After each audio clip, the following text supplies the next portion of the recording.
សំខាន់នៅត្រង់ការពេញចិត្តជាមួយនឹងការងារដែលប្រជាទោទោះជាជិះឡានឬជិះក្របីឬក៏បើករថយន្តថ្មីវាមានពិសេសអ្វីជាងធ្វើស្រែធ្វើចម្ការព្រោះថាសុខទុក្ខនៅត្រង់ព្រមឬមិនព្រមបើលះបាបសន្សំបុណ្យមានសុចរិតមានសន្តោសដូច្នេះគឺជីវិតពិតជាសុខហើយ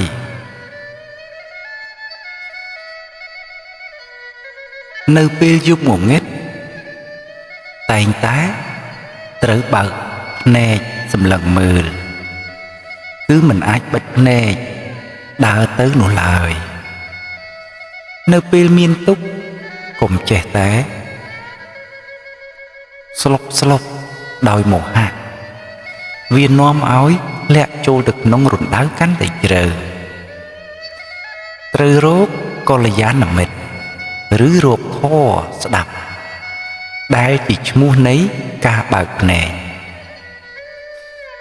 វាអាចជាការចាប់ផ្ដើមថ្មីនៃជីវិតធ្វើឲ្យជីវិតមានភាពល្អប្រសើរជាងមុនទៀតផងអាចជាការចូលកាន់ភ្នោះក៏បានហើយមើលឃើញទីពឹងពិតគឺព្រះចេតិយនៃជីវិតសេចក្តីទុក្ខភាគច្រើនចូលមករំលឹកដាស់តឿនយើងល្អជាជាងកាមសុខព្រោះកាមសុខភាគច្រើននាំឲ្យយើងវង្វេងជាប់ចំណងមីប្រព្រឹត្តបាបប្រកម្មអរុណសួស្តីជីវិតមានតម្លៃជាការបន្តឲ្យកើតទុក្ខមិនសុខចិត្តយើងមិនអាចចាត់ចែងចិត្តអ្នកដទៃបានពិតប៉ុន្តែអាចចាត់ចែងចិត្តខ្លួនឯងបានកុំភ្លេចណាបើយើងពូកែពិតគឺផុតទុក្ខកុំច្រឡំមកធ្វើពូកែជាមួយមនុស្សផងគ្នាស្អប់គ្នាឆ្លោះគ្នាហើយថាខ្លួនឯងក្រនបើនោះ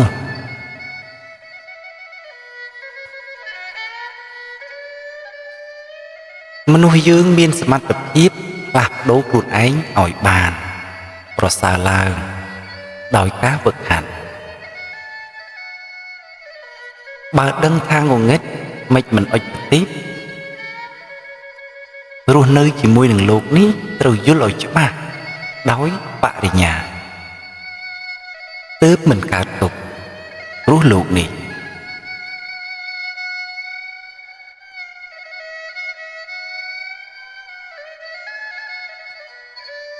ទឹកដីព្រៃភ្នំគ្រាលយំស្រណោះអ្វីបាត់ពោះហើយឆ្ងាយទៅ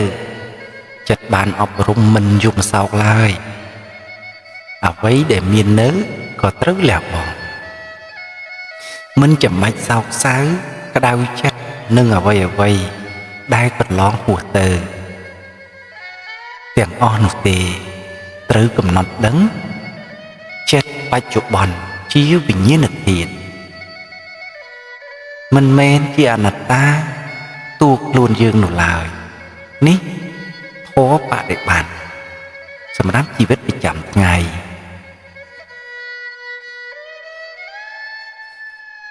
មិនមែនកើតទុក្ខមកអំពីចាញ់អ្នកណាម្នាក់នោះទេគឺចាញ់កិលេសខ្លួនឯងទេតើបើយើងមិនពូកែក្នុងការស្រឡាញ់អ្នកដទៃទេក៏ហីចុះប៉ុន្តែត្រូវតែពូកែក្នុងការស្រឡាញ់ខ្លួនឯង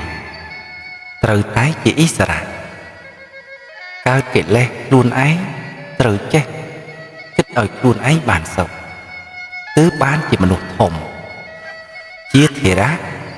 មិនមែនចិត្តនៅតែកូនក្មេងចាស់តែការរូបកាយនោះទេសេចក្តីក្រោធរបស់យើងមានផលអាក្រក់ ដល់យើងខ្លួនឯងជាងការធ្វើនិងជាពាក្យជាងពាក្យសម្ដីរបស់អ្នកដទៃទៅទៀតដូច្នេះកុំចង់តែឈ្នះអ្នកដទៃហើយដុតខ្លួនឯងដោយភ្លើងទោសៈនោះពពបីសម្លឹងព្រះចេតិយបំពោះចិត្តខ្លួនឯងឲ្យមាននេកមៈសុខហើយមើលឃើញសច្ចៈក្នុងលោកខ្ញុំសូមជ្រកក្រោមម្លប់ព្រះពុទ្ធខ្ញុំសូមជ្រកក្រោមម្លប់ព្រះធម៌ខ្ញុំសូមជ្រកក្រោមម្លប់ព្រះសង្ឃ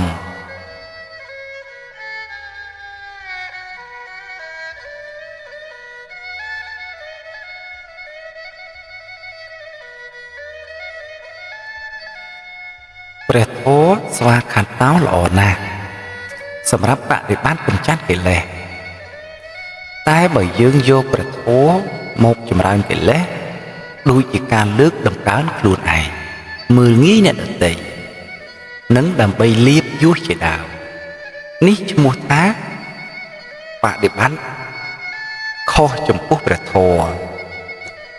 បែរជាបានឱកាសដល់បាបទៅវិញកើតមកតែឯងស្លាប់ទៅក៏តែឯងសង្ឃឹមប្រជែងអ្វីនឹងអ្នកណាមនុស្សទុនខ្សោយបណ្ដោយទោសាមនុស្សខ្លាំងក្លាមេត្តាអភ័យ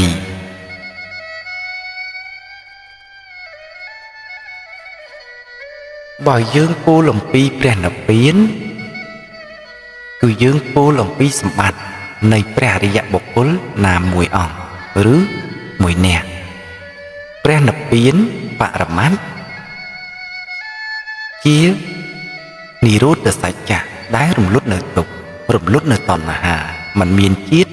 មិនមានភពថ្មីព្រះនិព្វានជាផលសម្រេចនៃលោកុត្តរៈ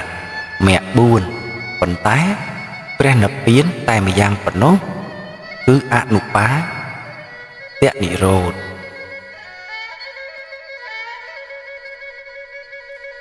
ពុទ្ធបូជាបើយើងគ្រប់គ្នាចេះតែបានអ្វីអ្វីដូចចិត្តគិតដល់ពេលអស់ជីវិតតើយើងគិតយកទៅណាដូច្នេះបានខ្លះបាត់ខ្លះតាមធម្មតាខណ្ឌ5មិនមែនជាអនត្តាបានប៉ុណ្ណឹងបានប៉ុណ្ណាល្មមប៉ុណ្ណឹងសតិរលឹកដឹងសាងព្រហ្មយានរួចផុតពីប្រែតក្នុងចិត្តវិញ្ញាណរលត់តណ្ហាអស់ការស្រេកឃ្លាននិព្វានសុខពិត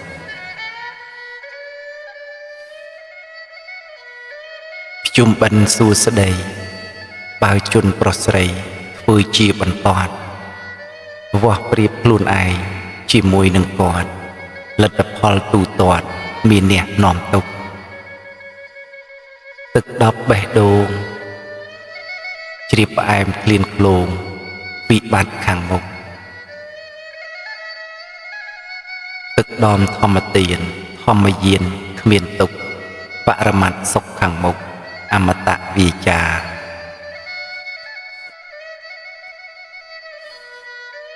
មនុស្សយើងមានចំណុចមួយដែលគួរសិក្សាគឺថា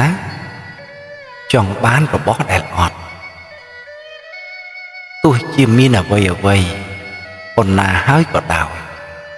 ទីបំផុតក៏អត់បានអ្វីមែនត្រូវស្លាប់ទៅទាំងតក់ស្លុតរហេមរហាមក្នុងសង្សារវដ្តសត្វលោកសាងកម្មហើយកម្មក៏សាងសត្វលោកតទៅទៀតតែយ៉ាងនឹងឯងរហូតដល់អរិយមគ្គទើបអស់កម្ម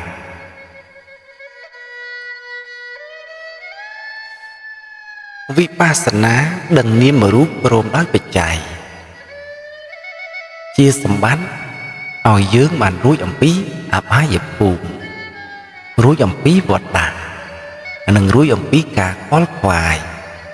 ក្នុងរឿងបច្ចុប្បន្នតែយើងមានសម្បត្តិនេះហើយឬនៅចំណែករឿងអ្វីអ្វីក្នុងជាតិនេះ អត់ធន់បន្តិចទៅវាកន្លងទៅហើយវាមិនមែនជាភ័យដ៏ធំក្នុងវដ្តនោះទេម្យ៉ាងទៀតឥឡូវនេះយើងមិនចាំបាច់បានអ្វីច្រើនឡើយទោះជាបានច្រើនប៉ុណ្ណាឬឈ្នះគេប៉ុណ្ណាគ្រាន់បើប៉ុណ្ណាតែមានធានាដោយវិបស្សនាឬដោយសោតាបាត់ផលដែរឬទេមិនក៏ចង់បានអ្វីខ្លាំងម្ល៉េះ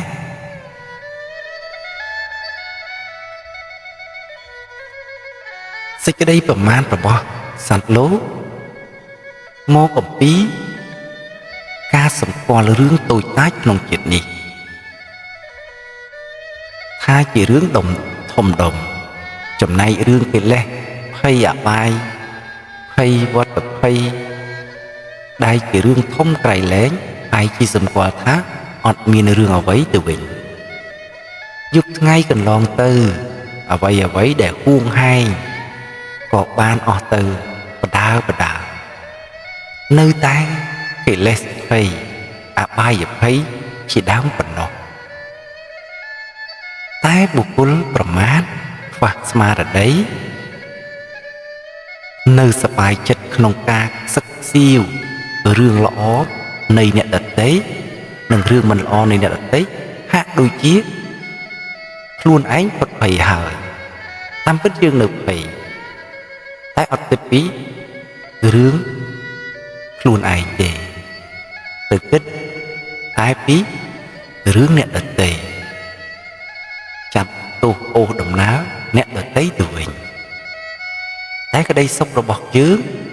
ខ្លួនឯងរងថ្ងៃប្រចាំថ្ងៃអត់មានខំប្រឹងស្វែងរកទីពឹងជីវិតយើងពិតជាខ្លីជាងចំណងដែលយើងចង់បាននេះចង់បាននោះមិនទាន់ទាំងបានផងក៏មិនជោគមកដល់មិនទាន់អស់រឿងខឹងក្រោធផងក៏មិនជោគមកដល់ដែរមិនទាន់អស់ងងុយផងមិនទាន់ឈប់ធ្វើបាបផងគួរមានវិបស្សនាមិនប្រកាន់ធម៌បច្ចុប្បន្នឲ្យបានឆាប់ទើបអាចកម្ចាត់នៅចំណងគ្រប់យ៉ាងទៅបានពេលវេលាធ្វើឲ្យអ្វីគ្រប់យ៉ាងផ្លាស់ប្ដូរមិនដូចដើមដូចជាសេចក្តីស្រឡាញ់អញ្ចឹងត្រូវប្រែคล้ายពីផ្អែមមកជាជូរឬល្វីងចត់រត់ប្រាស់បែកបាក់ឧបមាដូចជាខោអាវបានថ្មីពេញចិត្តណាស់រួចទៅក៏ចាស់ចោលឬក៏តឹងចង្អៀតត្រូវរកថ្មីប៉ុន្តែអ្នកខ្លះខំមិនចុះទម្ងន់បន្ថយធាត់ដើម្បីបានស្លៀកពាក់ល្មមបន្តទៀតឥឡូវមានព្រះធម៌អប់រំចិត្តមិនក៏បីលិចក្នុងអារម្មណ៍នៃសុបិនឡើយគួរភ្ញាក់ឡើងដើម្បីបានឃើញសច្ចៈនៃជីវិតអស់កង្វល់អស់ការហួងហែងការរំខានចិត្តរមែងមាននៅក្នុងជីវិតមនុស្សល្ងងយើងត្រន់តែមុះធ្វើសម្លេងនឹងតិចក៏រំខានដែរតោះភ្នែកតោះតិចតោះច្រមុះមិនត្រូវមាត់មិនស្រួលកាយមិនសប្បាយចិត្តអារម្មណ៍ខាងក្រៅវាជាឈ្នន់បន្តខាងក្នុងហៅថាអាយតនៈខាងក្រៅដល់ទៅអស់មានសតិកាត់ខ្សែផ្ទុះផ្ទួនរឿងផ្ទុះខាងក្នុងក៏ផ្ទុះបានកើតឡើងជាការរំខានមកពីធ្លាប់ស្រួលភ្លេចលំបាកមិនសង្វេគចំពោះសង្សារទុក្ខអប់រំសតិរំលឹកដឹងត្រឹមតែការកើតឡើងនៃចិត្ត ដឹងនៅអារម្មណ៍នោះប៉ុណ្ណោះដូច្នេះទើបអាចហាមតណ្ហាបានគឺមិនចាំបាច់អារម្មណ៍ដទៃចិត្តដទៃឬវេទនាដទៃឡើយ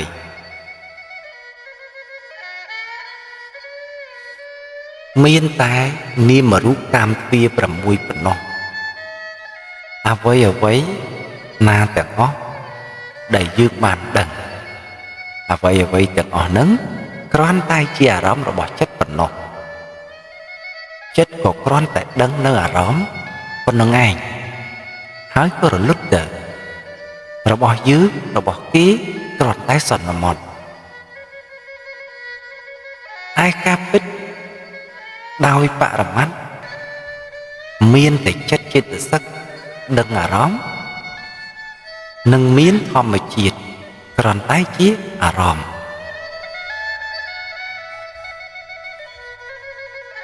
ប្រយ័ត្នចិត្តខឹងមិនដឹងធ្វើខុសត្រូវមានខមាទោសកុំខុសត្រេកពុនគូសមវាចាពាក្យថាអរគុណសទ្ធាមេបុណ្យដើមទុនកុសលារងាប់ចិត្តក្រោតកុំឆោតដល់គុំលះបង់គំនុំអប់រំមេត្តាលះការបៀតបៀនចិត្តមានករណាលះបង់តណ្ហាទុក្ខាចប់អង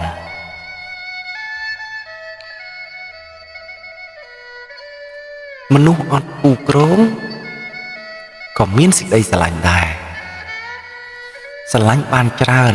ទូលំទូលាយមិនចាំបាច់នរណាម្នាក់ឡើយប្រាថ្នាឲ្យគ្រប់គ្នាបានសុខមេត្តាគឺជាសេចក្តីស្រឡាញ់ដែលមិនសំដៅយកបញ្ចកម្មគុណមានតែសត្វជាទីស្រឡាញ់ជាអារម្មណ៍ប៉ុណ្ណោះដូច្នេះហើយទើបបានប្រឆាចនៅឧបសគ្គផ្សេងដែលឧបសគ្គនេះរមែងកើតមានច្រើនក្នុងរឿងគូក្រងការហួងហែងទាល់តែប្រច័ណ្ឌមានអ្វីអត់អ្វីស្រឡាញ់ដោយមិនមានលក្ខខណ្ឌមិនមែនមានចំណងកិលេសឡើយគឺជាឥស្សរភាពនៃបេះដូងរមែងមានសេចក្តីសុខទូលំទូលាយមិនចង្អៀតចង្អល់ដូចកាមសុខមិនទាស់ជាមួយនឹងធម្មជាតិប្រែប្រួលផ្សេងសម្រាប់សមថវិបស្សនាទៅតាមវិរិយៈនិងទៅតាមឧបនិស្ស័យដែលមានមកឆ្ពោះទៅរកវិវត្តៈចាកផុតទុក្ខ